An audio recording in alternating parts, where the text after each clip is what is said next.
call them Q1 and Q2. And I forgot to start recording. Damn it. I apologize. Thank you for starting the recording. Got too comfortable in my... I would like him to leave the hotel. So would I. So would I. Like, so some not muted. Take him to jail. What do you mean? New hot take is coming straight out of Flavor Town.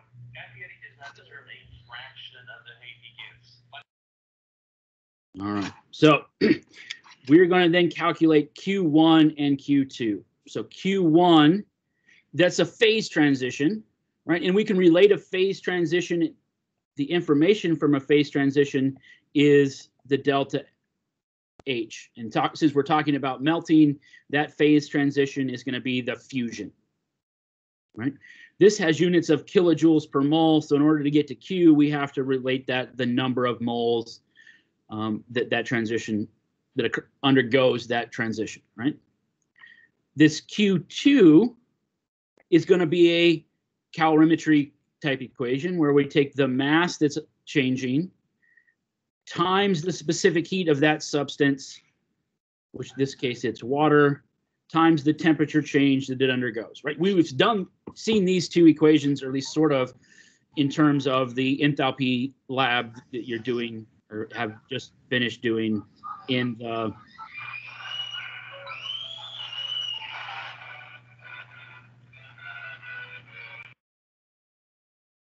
lab, right? So if we have from the problem 10 grams of water, right, Q1 is going to be, we have to go from that 10 grams of water to moles, right? And the moles, to do that, we're going to have to use the molar mass. So it's 18 essentially grams of water is 1 mole. And then we're going to multiply by this enthalpy of fusion, which for every 1 mole that undergoes that transition, we look it up and we find that it's 6.02 kilojoules.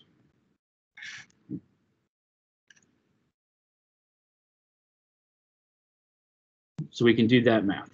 Q2 then is going to be equal to, again, this mass. So it's still going to be the 10 grams of water times the specific heat of water, which is 4.184 joules per gram degrees Celsius, times the temperature change that it undergoes, right? Where the temperature change, delta T, is equal to T final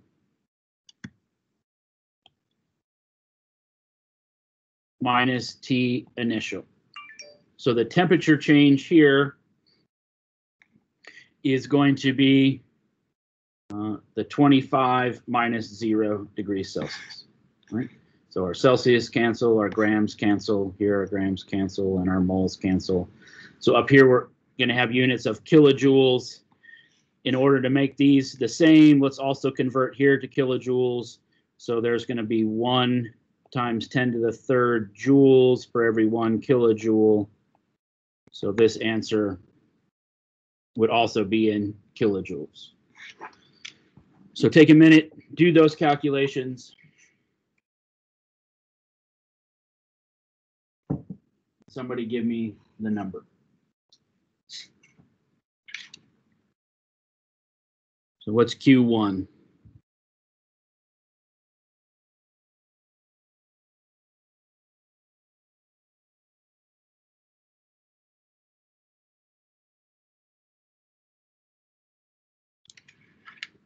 When I did it, I got 3.34 kilojoules. For Q2, I get 1.05 kilojoules. Right? So the total energy then is going to be the sum of those two. So we would get 4.39 kilojoules of energy is required to take ice at 0 degrees Celsius to water at 25 degrees Celsius. So that's the first part.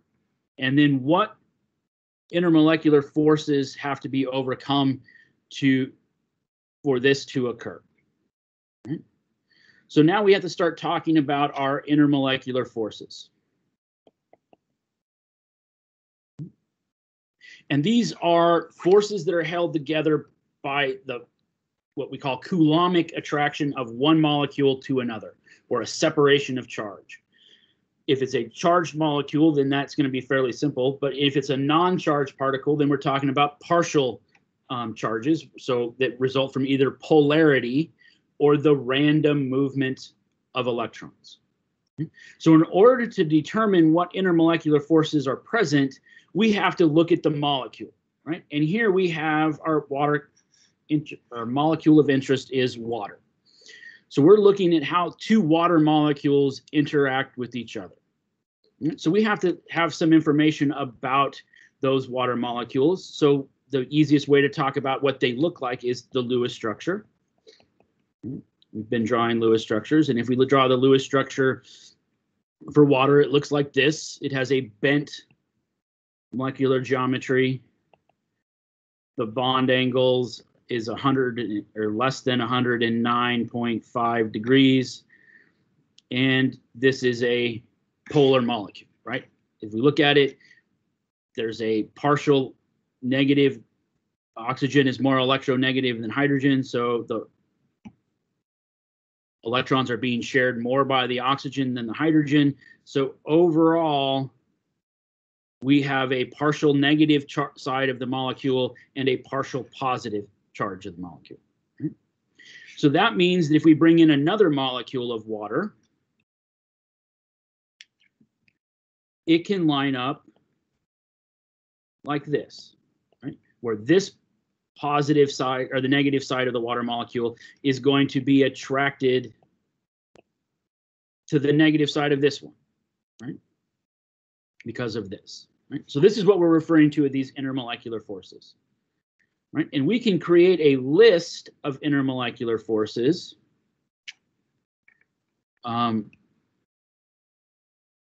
for a single compound. So what I'm going to refer to as a pure liquid, right? So something like in this case where we have water in water, right? If we make a list where we increase the strength of the intermolecular force as we go up, the strongest interaction is where we have a complete charge. So that would be referred to as an ion-ion interaction, right? If we take the sodium ion and relate it with the chlorine ion, that's going to have the strongest interaction. If we look at, in the case of water here, now we no longer have a full charge, but we have a partial charge, right? This molecule is partially negative on top, partially positive on bottom. And it's this interaction here that's causing them to relate, and that is referred to as a dipole interaction. And for every molecule, regardless, because these electrons are constantly moving, we can say that even here, these lone pairs may spend more time, we've drawn them in this location, but they may spend more time over here, right? Which would increase that dipole moment. Oops, totally loose mouse. So in that case, we can have a temporary dipole for any molecule, which we refer to as London dispersion forces, right? You also hear them as van der Waals forces or just dispersion forces. I'm going to try to be consistent and call them London dispersion forces, but they can exist. So this is what I refer to as the Jesus answer. Every molecule that is real will have dispersion forces. Everything above that depends on what we have. And the one I haven't talked about is when we have something that is extremely electronegative bound to something that is not, and is very small. And that is referred to as the hydrogen bonding. It's where we have hydrogens bonded to nitrogen, oxygen, or fluorine. So if our hydrogen is directly bound to one of these because of the high electronegativity of those elements and the relatively small size, that is a special type of interaction which is going to result in this hydrogen bonding, which is stronger in terms of interaction than the dipole-dipole. So when we're talking about something that's a totally pure liquid or a single compound, such as in this case where we just had water, right? The list of possibility is only this, because it's one type of molecule interacting with another molecule of the same type. If we instead have a mixture, right, where we have two or more compounds, right, that are different, then we can have an interaction between two different types of compounds. And we're going to see some additional interactions, right? So if we have something that is charged interacting with something that is polar, we're going to get ion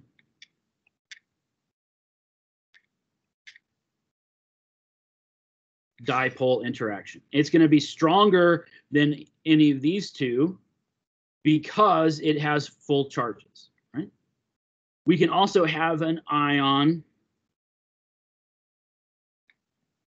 induced dipole, which means we are interacting something that is charged with something that is not polar. And the fact that this is charged is going to cause either electrons to be drawn to it or pushed away from it, depending on the charge. So if it's negatively charged, electrons are going to flee away from it. So if we take something that's nonpolar, that's going to induce or create a bond or a temporary dipole in this other molecule. And it's going to be fairly low in energy, right? We can also have now what we call a dipole induced dipole interaction, where again, we have something that is polar interacting with something that is nonpolar, and the positive size of this molecule is going to cause electrons to be attracted to it, and it's going to create a temporary dipole in this other thing, right? So this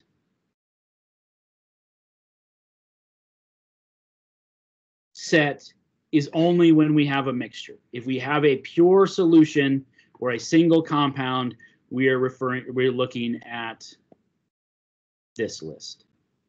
And what we're doing in class today, we are primarily concerned with single molecules, so we'll be looking off of this list here. Questions about that? That's a little longer than our normal explanation, but we are covering a couple of different. Any questions about that?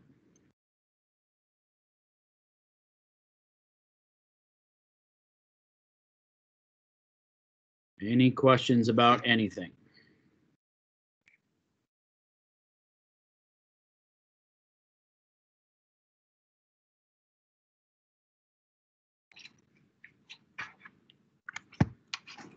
Any questions at all?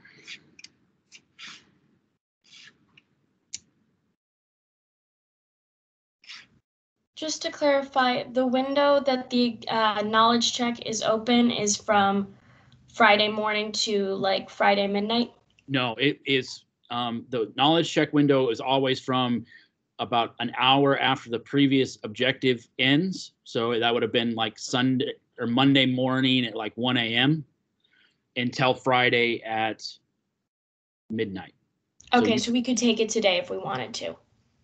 And it's like I think I was talking to some people on Tuesday. It is essentially just a knowledge check, just like the very first knowledge check you do. It's open notes, open resources. As long I am fine if you look like it's testing what you know. So don't use other people, but like it's not timed. You have as much, you can come and go as you need. You just need to be completed before it ends. And it's grading you on how much you know out of how much we've gotten through. So I set my expectations for this one about 25%. So it's making sure you know about 25% of the topics, even though the topics we've covered is something like 32%. So. Okay, got it. Thank you.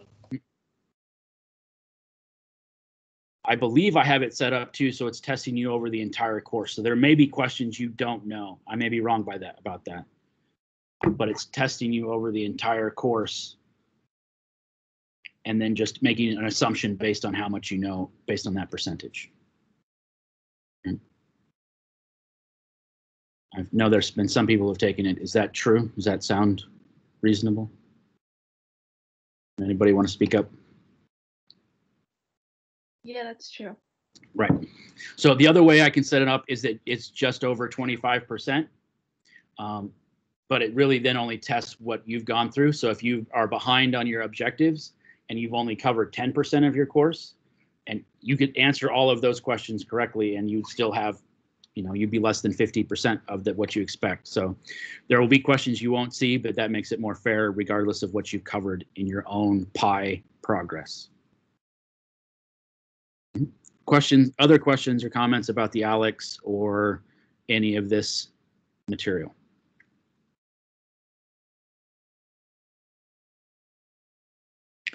It was also pointed out that I misspoke on Tuesday with the number of topics this week. It's actually 16, but that, if we look at the phase diagram, I'm sure that's about 8 topics in itself because of all the triple points 1, the critical points 1, each line is 1, each location of us is 1. So while there's a lot of topics, they're not. I try to make it the week where there's a lot of topics. Those topics aren't extremely challenging. I try. Other questions or comments?